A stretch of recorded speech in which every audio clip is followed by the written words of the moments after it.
var eden de budur. Kürt kimliğinden bahsediyorlar. Kürt kimliği bir etnik kimliğin içine sığdırılacak kadar küçük müdür kardeşlerim? Kürt kimliğinin içine peygamber sevgisini koymazsanız, Yunus'u koymazsanız, Zelkif'i koymazsanız, Süleyman'ı koymazsanız, Fakı Teyran'ı koymazsanız, Ahmet-i Hani'yi koymazsanız, Sezai Karakoç'u koymazsanız o kimliğin bir anlamı kalır mı?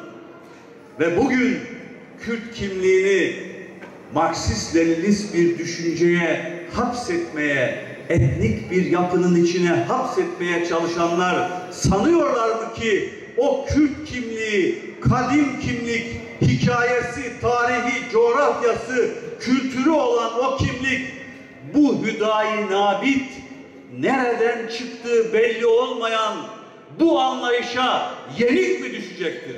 Asla yenik düşmeyecektir. Çünkü tarih buna şahittir.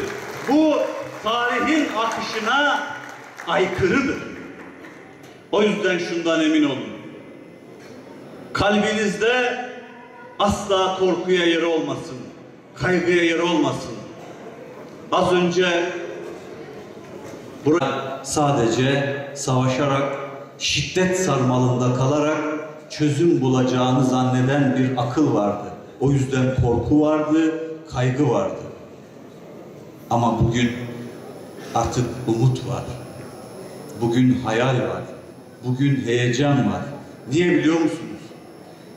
Geriye dönüp yaşadığımız 12 yılda nelerin inşa edildiğine bakarsanız umudu ve heyecanı çoğaltacak çok şey bulursunuz.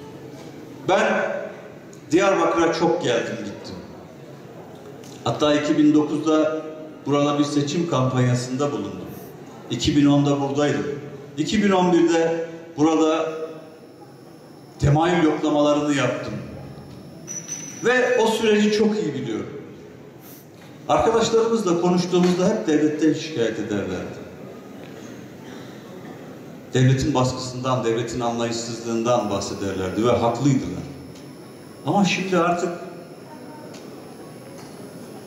Van'da şiddet yanlısı ve maalesef 17 yaşında, 16 yaşında örgüte girmiş, bugün 60 yaşına gelmiş, savaştan ve şiddetten başka bir şey bilmediği için barışı kavrayamayan akılların sokakları ateşe verdiği bir örgütün şiddetinden ve baskısından şikayetçi insanlar.